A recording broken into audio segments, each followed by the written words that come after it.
convido você a abrir mais uma vez Sagradas Escrituras, agora na epístola, segundo nos escreveu Tiago, capítulo 5.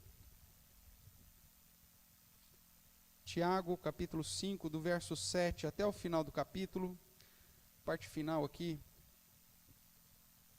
da carta de Tiago.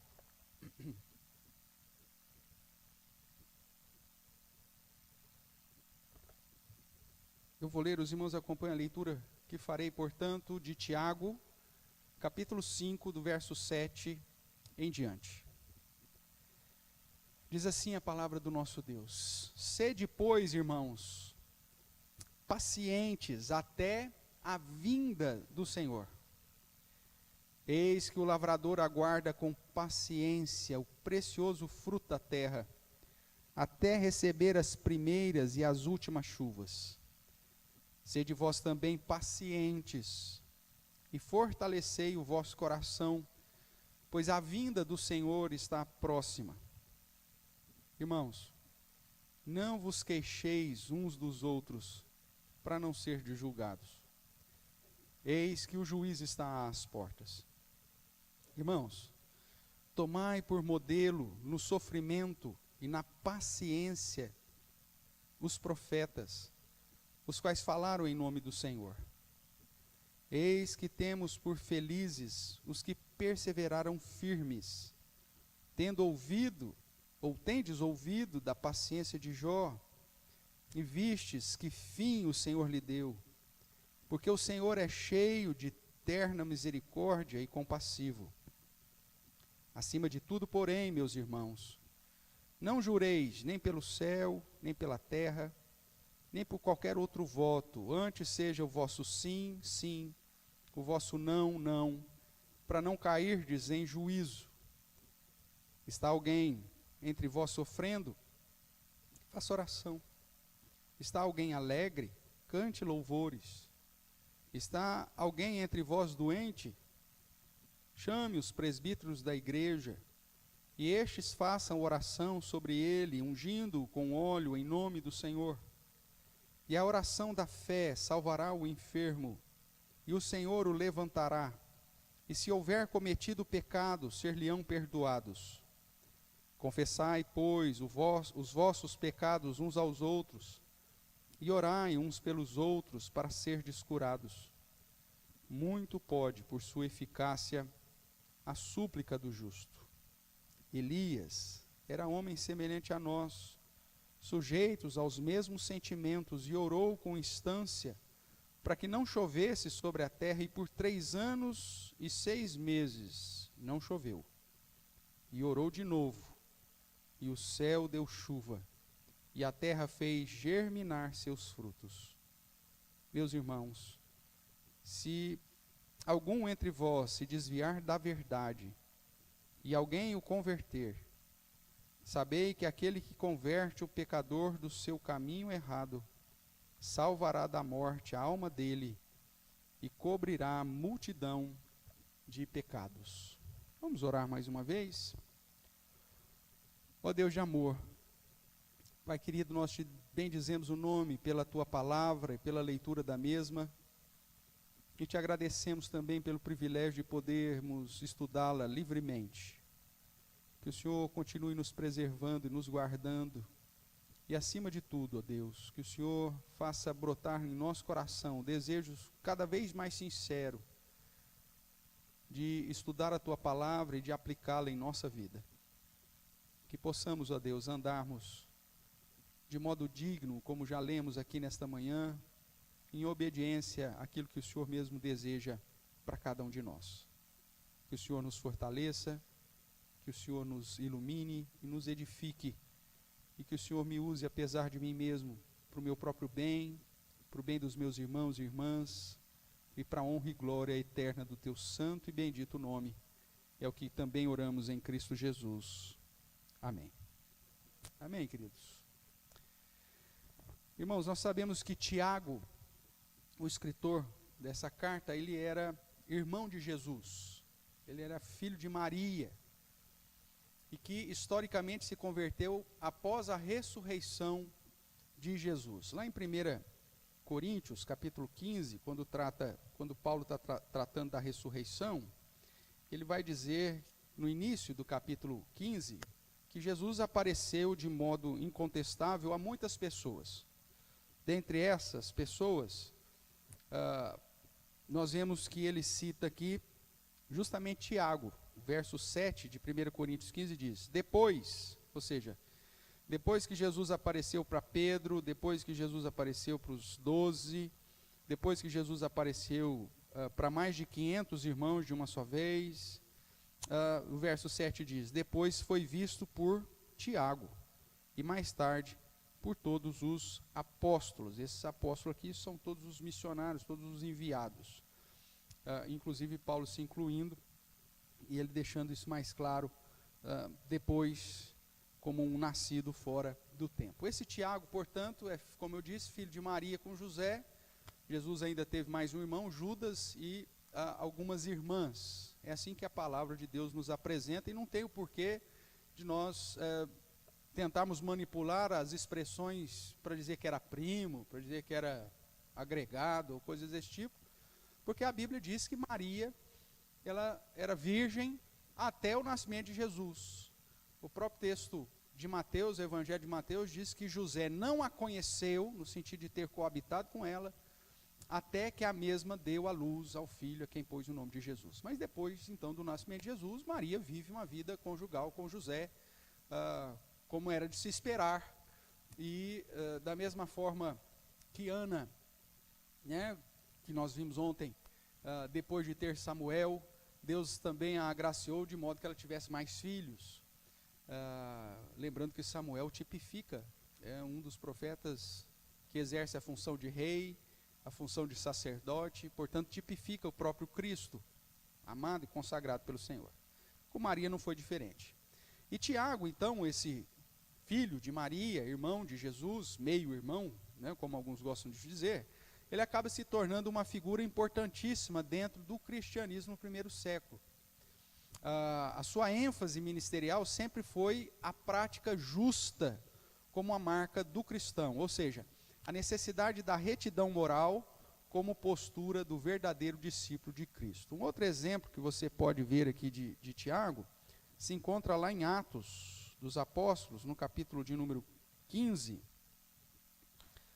quando a liderança da igreja, os presbíteros e os apóstolos se reúnem para tratar sobre a recepção dos gentios, ou seja, daqueles que não eram judeus dentro da igreja.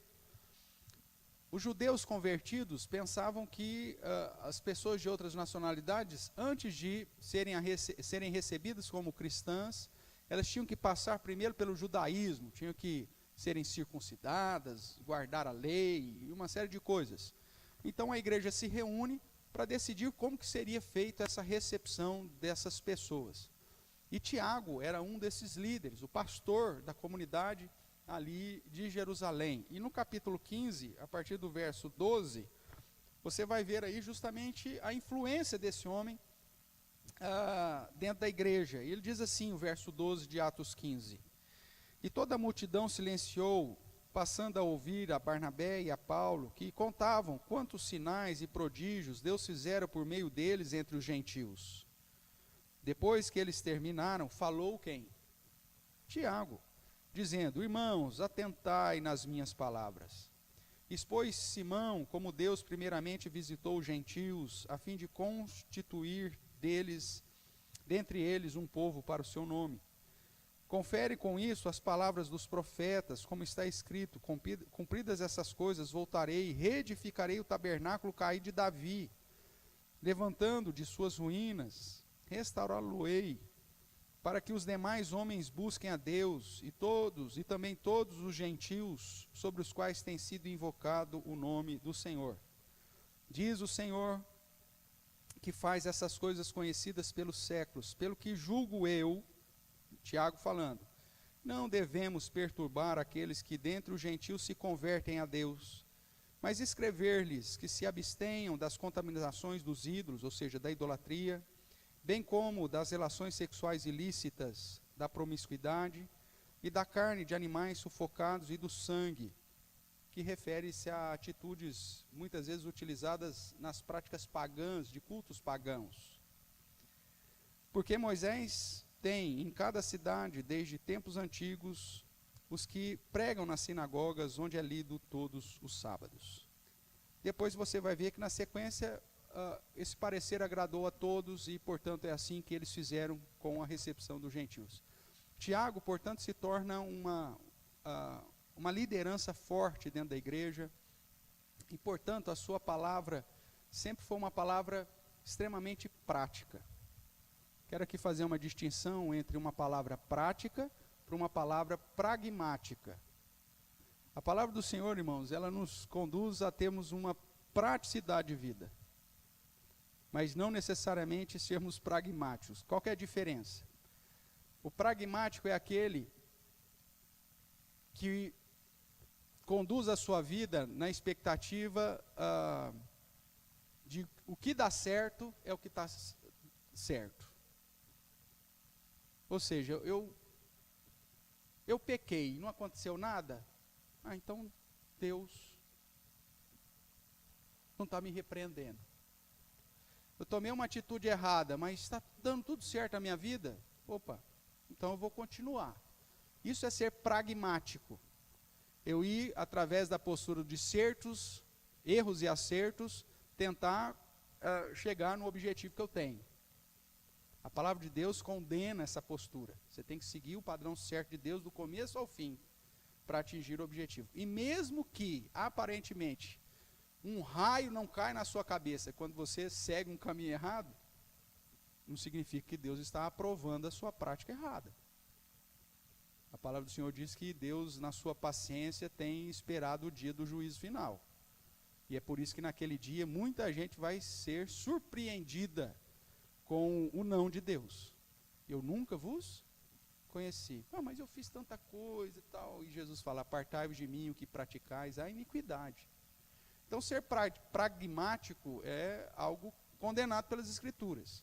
Agora, ser prático é algo que a palavra de Deus até nos incentiva. E o que é ser prático? Nós estamos diante de uma discussão como que o gentio vai entrar na igreja.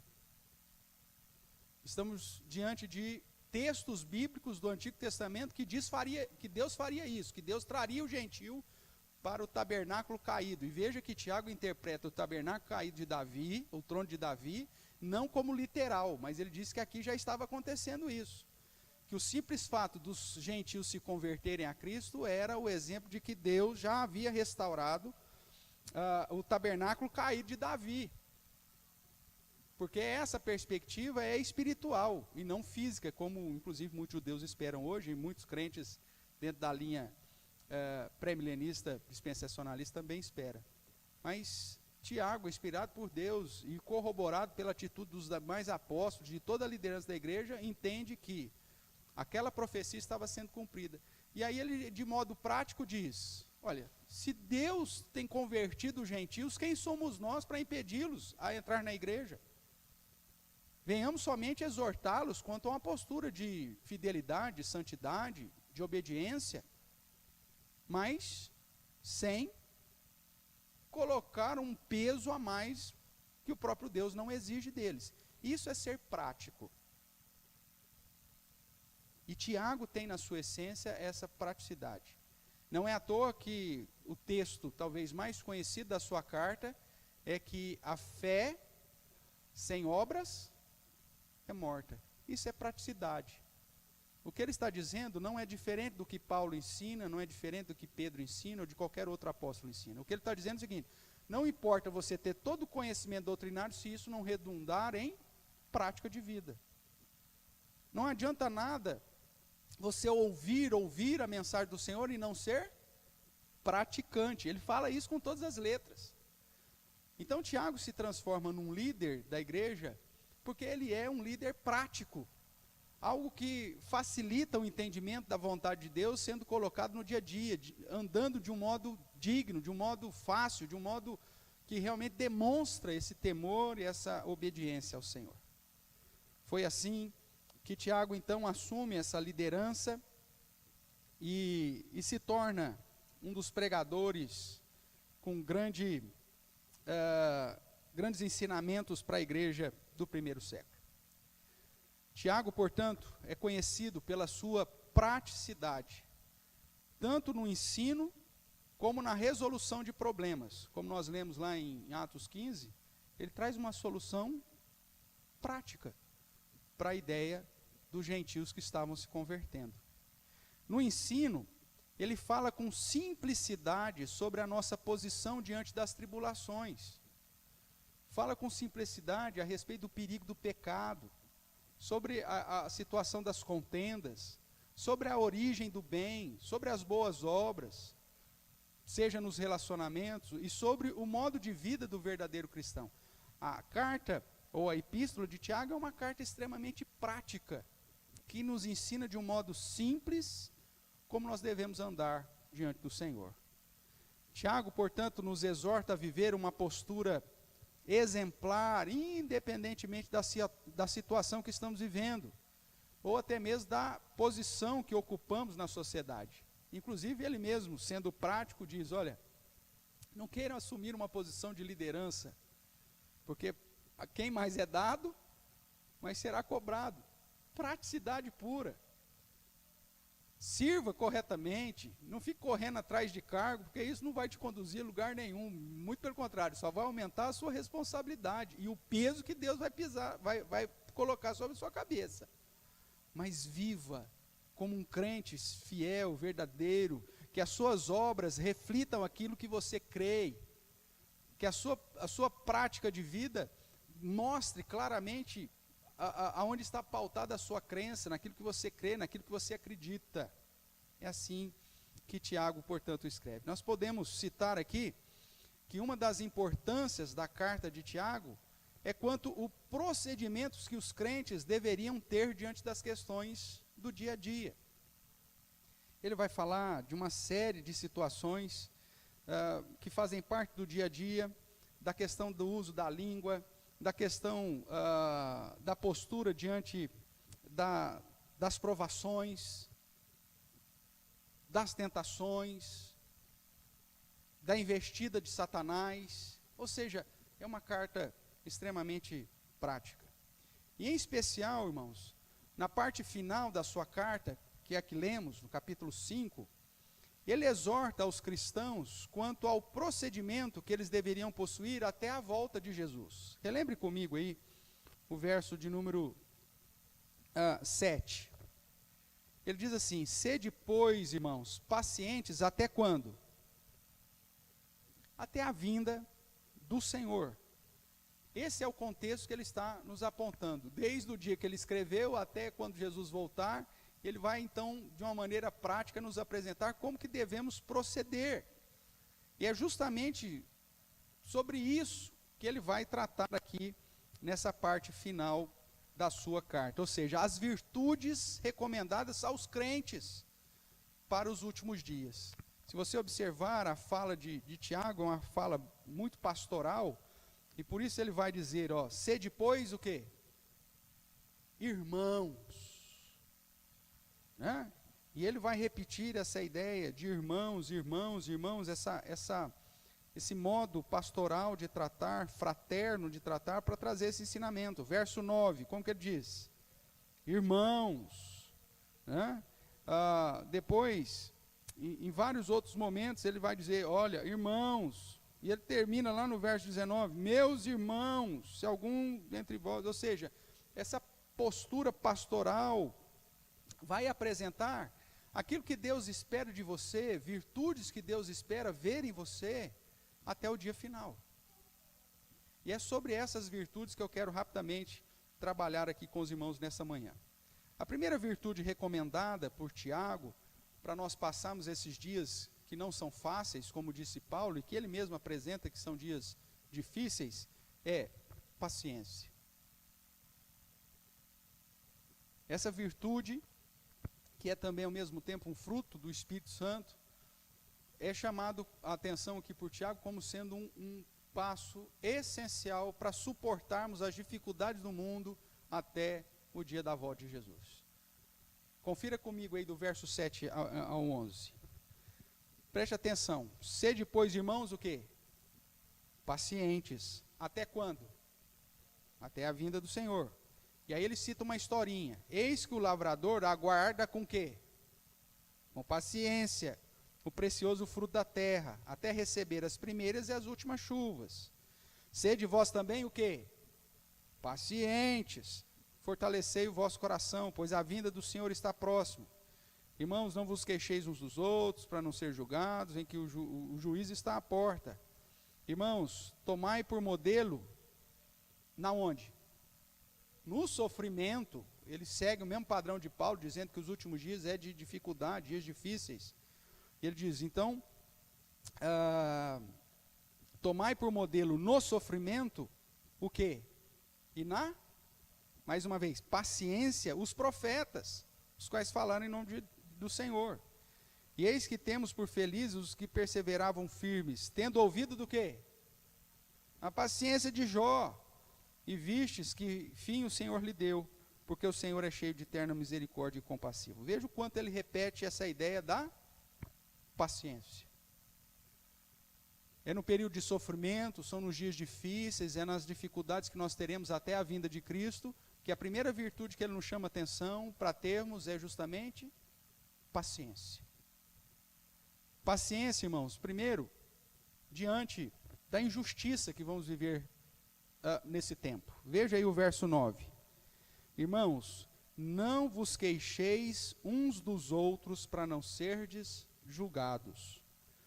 A ideia que está por trás desse versículo é justamente não querer resolver as situações da maneira cristã, mas como Paulo vai dizer em Corinto, que estava acontecendo, é que quando um irmão tinha dificuldade com outro, ao invés de resolver isso dentro de um contexto de igreja, numa disciplina eclesiástica, da aplicação correta do julgamento que o povo cristão deveria ter, alguns estavam tendo litígio fora, tendo que consultar ímpios para tratar de coisas relacionadas às questões internas. E é nesse sentido que Tiago, dentro da sua praticidade, não está dizendo que você não tem direitos, ou que você não tem que agir para que as coisas aconteçam do modo correto. Mas ele diz para que você não use disso para gerar um problema maior para a igreja, mas que você tenha paciência, que as tratativas, o modo que a igreja age, o modo que as coisas vão acontecendo, vão te conduzir para o lugar que você realmente espera e que é o justo a ser feito. Mas a paciência, irmãos, é uma virtude que nós temos que ter diante das injustiças do mundo. E por isso ele diz, não queixais em relação aos queixeis uns dos outros, né? A segunda situação que ele apresenta que é preciso ter paciência é o sofrimento. E ele usa então o padrão dos profetas para servir de modelo. O verso 10 diz, irmãos, tomai por modelo no sofrimento e na paciência dos profetas, os quais falaram em nome do Senhor. Essa virtude é exigida de nós até a volta de Jesus, não só diante das injustiças ou das suas possíveis queixas, mas também diante do sofrimento, que não é uma característica só desse tempo. Os próprios profetas, há muito tempo, já passaram por tal sofrimento. E a terceira situação que ele diz que você tem que ter paciência, e o exemplo que ele usa, não só dos profetas, mas o exemplo do próprio Jó, cuja história todos nós conhecemos, onde no verso 11 ele diz, eis que temos por felizes os que perseveraram firmes, tendes ouvidos da paciência de Jó, e vistes que fim o Senhor lhe deu. Ou seja, da mesma forma que nós passemos por todas as dificuldades deste mundo, dias difíceis, como o apóstolo Paulo diz, dias de descrença, de pessoas confrontando e de várias perseguições, vede aquilo que Deus fez com Jó.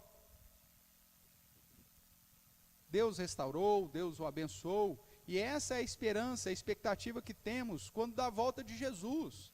Por mais que passemos por toda dificuldade e sofrimento nesse mundo, tenhamos a mesma paciência, aguardando a restauração e o restabelecimento do novo céu, da nova terra, como o Senhor nos prometeu.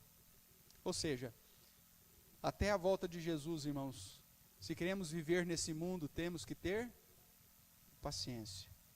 Seja sobre a injustiça ou diante da injustiça, seja diante do sofrimento ou diante da provação. Mas Tiago continua, né? A sequência aqui, ainda inserida dentro desse período que ele põe até a volta de Jesus, ele nos apresenta a segunda virtude que você deve ter até a volta de Jesus. Além dessa paciência, ele diz que você tem que ter ética, uma ética cristã correta.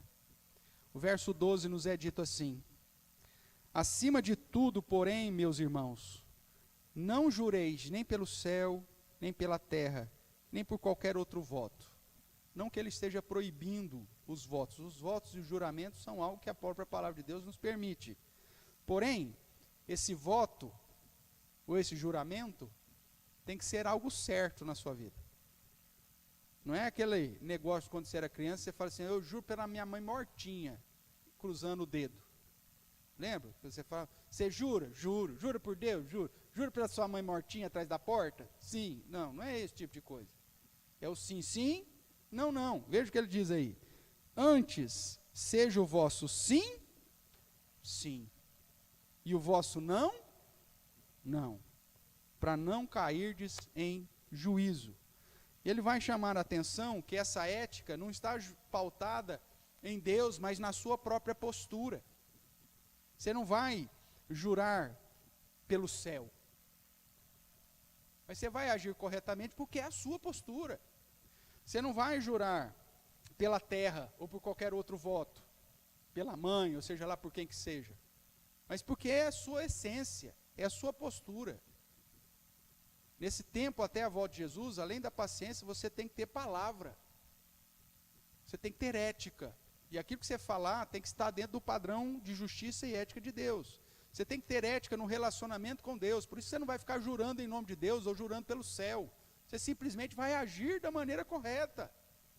Você não vai jurar pela terra ou por qualquer outro voto, porque no seu relacionamento com o homem, ou com as pessoas, no seu relacionamento social, no seu relacionamento familiar, você vai ser aquilo que precisa ser. O seu sim é sim, o seu não é não. Você é algo confiável. Você é alguém que as pessoas sabem que é reta. E essa é a postura que Tiago, de um modo prático, nos chama a atenção para vivermos até a volta de Jesus. Além da paciência, porque os dias são difíceis, injustiça, sofrimento e as dificuldades virão, as provações virão, você ainda precisa, além da paciência, viver agora de um modo certo, correto, ético. O vosso sim precisa ser sim. A sua ética precisa ser demonstrada nas suas obrigações, na sua palavra, ou como diz aqui, nem por qualquer outro voto. A sua postura não está firmada na necessidade de um contrato assinado. Hoje em dia, infelizmente, que nós vivemos diante das pessoas, e até muitos crentes fazem isso, a palavra desse dito crente não vale nada. E a postura do verdadeiro cristão, daquele que está em Cristo, deveria refletir essa fidelidade que ele tem para com o próprio Deus. Ele vai viver de um modo ético, nas suas obrigações. Ou seja, com o objetivo final, lá no verso 12, onde ele diz, antes seja o vosso sim, sim, o vosso não, não, para não cairdes em juízo. E o juízo aqui, irmãos, não é um juízo terreno, mas é o juízo do próprio Deus, diante do próprio Deus. Lembre, você representa Cristo. E se você manchar o nome de Cristo, se você usar o nome de Deus em vão, é nesse sentido que o mandamento significa. Você, como representante de Deus, como um cristão, agir de um modo que o nome de Deus seja manchado, o próprio Deus lá em Êxodo vai dizer, eu não terei por inocente aquele que usar o meu nome em vão. Usar o nome em vão é justamente você assumir um compromisso como crente e não cumprir. Porque em última análise, o nome que está sendo manchado não é o seu, mas é o nome do Deus que você diz servir. E Deus vai aplicar a sua justiça. Então, para que você não caia em juízo, ande de modo ético. O seu sim seja de fato sim. O seu não seja de fato não. O seu voto seja cumprido. O seu juramento seja de fato realizado. E que ninguém precise ficar chamando atenção. Pô, mas você jurou. Ah, mas você fez um voto. Não, não, não. Você vai agir porque faz parte da sua essência. Muitas vezes as pessoas pegam esse texto dizendo assim que é proibido jurar ou votar. Não é. Você pega Eclesiastes, você tem lá o ensinamento a respeito dos votos, do juramento. A única diferença da prática cristã, que muitas vezes a gente vê no dia a dia, é que se você fizer um voto diante de Deus, você tem que cumprir, porque Deus não se agrada de voto de tolos. E mais uma vez isso reforça a postura ética. E a gente está constantemente fazendo votos. Quando você foi recebido na igreja, quando você recebeu o seu batismo e declarou publicamente que crê em Jesus, você fez um voto de andar debaixo do senhorio de Jesus. Quando você consagra os seus filhos por meio do batismo, você está fazendo um voto, um juramento de ensiná-lo, de caminhar com ele, de ser o exemplo e testemunho. Quando você se casa, você faz um juramento, é um voto. Mesmo que o pastor não tenha feito aquela listinha lá, na saúde, na doença, na riqueza, na pobreza, na beleza ou na feiura, né? Na celulite, ou qualquer outra coisa, mesmo que ele não fez nada disso, o simples fato de estar entrando em união matrimonial já coloca sobre você a responsabilidade dos votos conjugais. E o que se espera do crente é que o crente cumpra. Que o crente dê o exemplo, para não cairdes em juízo. Além de paciência, ele exige de você ética. Terceira virtude que Tiago apresenta para que a gente tenha como cristão até a volta de Jesus. Obviamente, né? A confiança como expressão de fé. Veja aí o verso 13 em diante. Ele vai apontar várias situações de dificuldade, e em todas elas ele vai chamar a atenção para que você haja com fé. Está alguém entre vós sofrendo? Faça oração. Quem faz oração é porque crê que Deus pode mudar a situação. Tem fé. Está alguém alegre? Cante louvores. Agradeça a Deus, porque você sabe que todas as coisas boas do céu, ou todas as coisas que acontecem, vêm do céu. Está alguém entre vós doente? Então chame a liderança da igreja, os presbíteros da igreja, e estes façam oração sobre ele, ungindo com óleo, em nome do Senhor. E a oração da fé salvará o enfermo, e o Senhor o levantará. Se houver cometido pecados, ser-lhe-ão perdoados. Confessai, pois, os vossos pecados uns aos outros, e orai uns pelos outros, para serdes curados. Muito pode, por eficácia, a súplica do justo. E ele cita o exemplo de fé de Elias, que era um homem semelhante a nós, mas que orou, e porque confiou no Senhor, Deus então cumpriu com a sua palavra, e não choveu por 3 anos e meio, e depois ele ora de novo, com fé, e Deus derrama chuva sobre a terra e faz germinar dos seus frutos. Veja, de um modo bem prático, usando situações práticas, nós vemos Tiago, então, apresentando que a terceira virtude que se espera do crente até o dia da volta de Jesus é confiança, é fé. Vão ocorrer situações de sofrimento, de doença, ou situações de alegria, vão acontecer situações de enfermidade, situações de dificuldades, não importa. Busca a Deus, ore a Deus, clame a Deus, confesse uns para os outros, viva fraternalmente, ou seja, tenha fé. E essa confiança, essa fé que Tiago coloca como a virtude daqueles que vivem até a volta de Jesus, ela está diante das situações da vida. Irmãos, não espere que somente tenhamos vida tranquila, porque nós não teremos. Aqui as dificuldades serão uma constante da nossa vida. E além da paciência, além da postura ética correta, você precisa ter confiança em Deus. De que mesmo que nas situações adversas, Deus continua conosco. Essa confiança, além das situações da vida, também deve ser demonstrada diante do sofrimento. Está alguém sofrendo, ele vai dizer. Está alguém enfermo, ele vai dizer.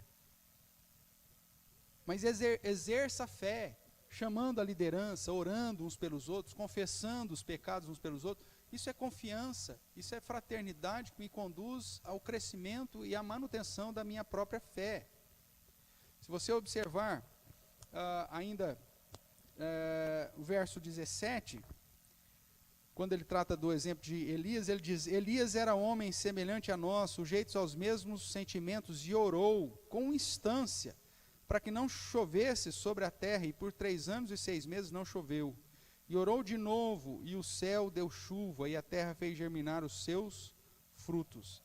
Não sei se você se lembra do contexto, mas Elias, como profeta de Deus, estava diante de uma grande opressão.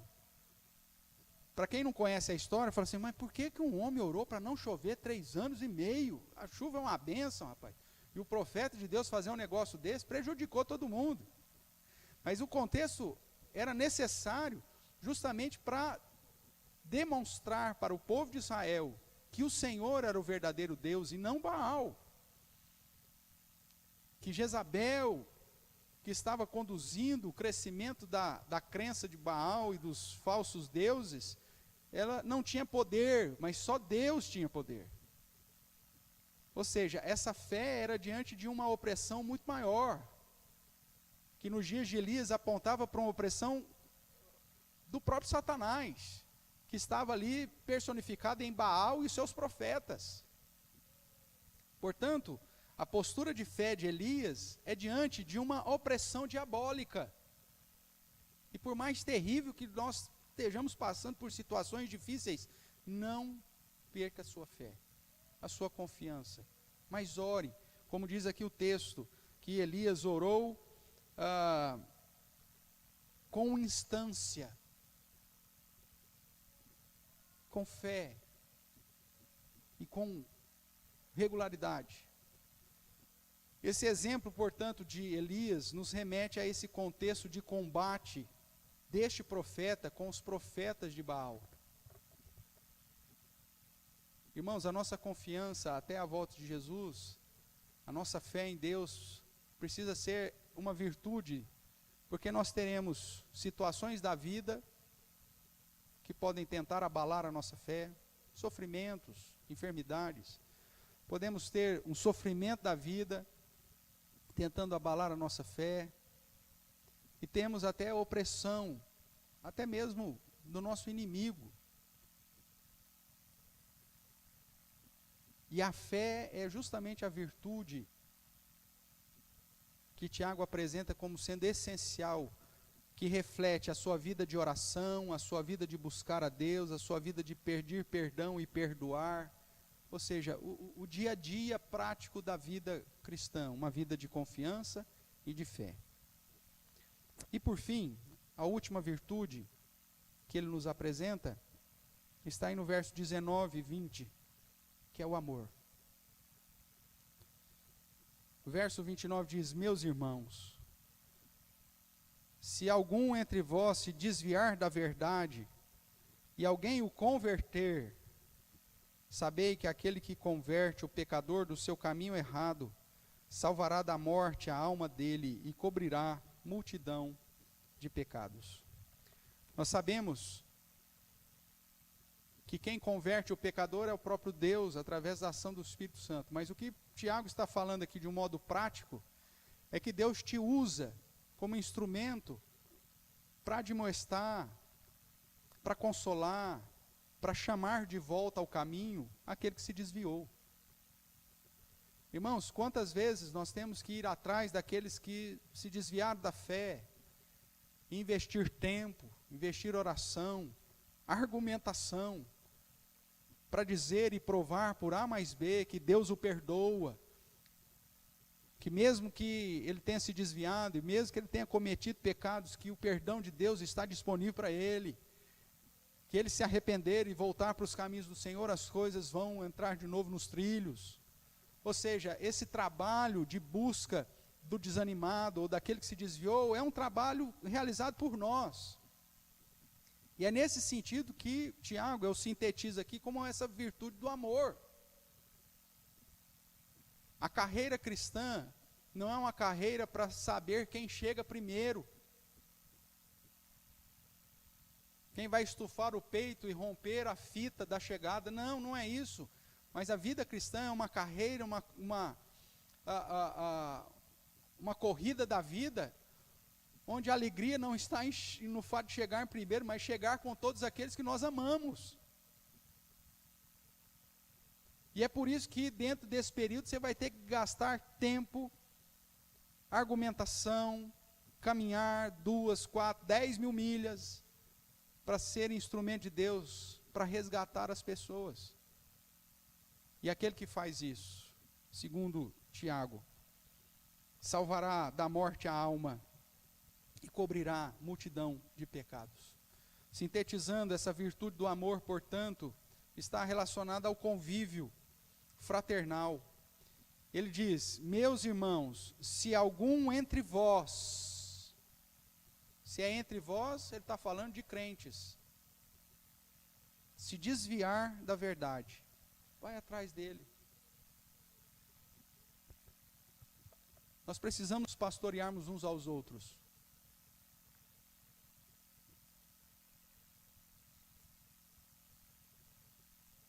É interessante muitas vezes, que agora nesse momento nós estamos passando de dificuldade, de sofrimento, né? Nem todo mundo voltou ainda para o presencial, mas é muito comum, às vezes, alguns irmãos me questionam: pastor, e o fulano? Não tenho visto o fulano. Aí fala: não, o fulano está lá ainda, mas está firme, converso com ele de vez em quando, tal. Mas você vê essa preocupação fraternal, é isso que Tiago está falando. Ninguém está correndo essa carreira sozinho, nós fazemos parte de um corpo. E se porventura alguém se desvia, é nossa obrigação, como crentes em Cristo, até a volta de Jesus, de termos esse convívio fraternal e de buscar demonstrar amor por aqueles que estão entre nós. Além disso, ele deixa de modo mais claro que a busca, esse amor é pautado na busca pelos desviados. Se ele se desviou da verdade, alguém tem que ir atrás para trazê-lo de volta, para fazer ele converter o caminho errado e trazê-lo para o caminho correto. É a virtude, irmãos, que Tiago apresenta como característica daqueles que temem a Deus. E também é o amor que perdoa, que cobre multidão de pecados, que é instrumento para que as pessoas se arrependam e voltem ao convívio do Senhor e da igreja, ou seja, do contexto fraternal. Irmãos, nós sabemos pelo apóstolo Paulo que os últimos dias serão dias difíceis. Tiago corrobora com isso. E Tiago apresenta que nós devemos manter vivo em nosso coração algumas virtudes. São tempos difíceis, sim. Tempos de sofrimento, de dificuldade, de luta, sim. Tempos de pessoas apostatando da fé, desanimando da fé, sim, são dias difíceis. Mas naquilo que cabe a você e a mim, é justamente, primeiro, ter paciência. Segundo, andar de modo correto, ter ética. Porque assim nós vamos ensinar muitas vezes, e muito mais do que nós imaginamos. É você ter fé, confiança, não perca a esperança jamais. E ao mesmo tempo amor, para socorrer aquele que precisa ser socorrido, para estender a mão àquele que precisa de apoio, de usar todo aquilo que você tem, tudo aquilo que você é como instrumento para fazer com que aqueles que se desviaram voltem de volta para a verdade e para o caminho. Concluindo, irmãos, para Tiago, a verdadeira fé e doutrina expressada pelo apóstolo Paulo não podem ficar apenas na esfera do conhecimento. Elas precisam ser expressadas em boas obras, em prática.